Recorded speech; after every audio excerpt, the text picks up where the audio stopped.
By show of hands, who here has a cell phone in their pocket? Right.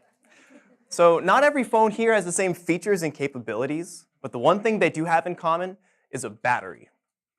And we know that batteries are not perfect. Over time, as we use our phones and our batteries age, they begin to decline in function. We also know that when you buy a new phone, it might contain a defective battery from the manufacturer. In either case, the solution is simply to either replace the battery or the phone itself. Now, I'm not here to talk to you today about cell phones or their batteries, because I study the powerhouses that drive practically every cell in all of our bodies, called the mitochondria. Now, the mitochondria doesn't just generate energy for our cells.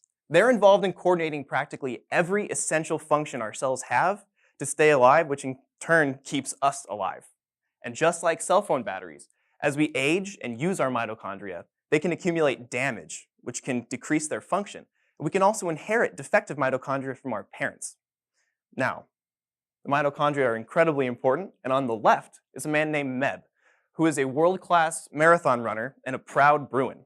He has been able to compete in world-class elite-level marathon running into his 40s because he has such incredibly efficient and capable mitochondria.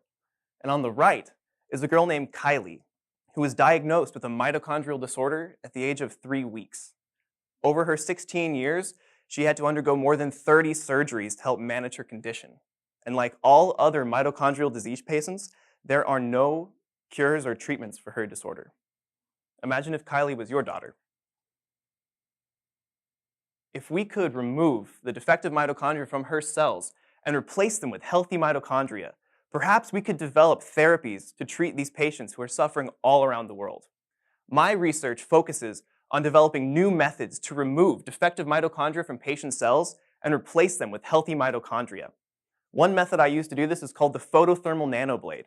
This device uses a high-intensity laser pulse to create a precise incision in the side of a cell through which we can then deliver restorative mitochondria.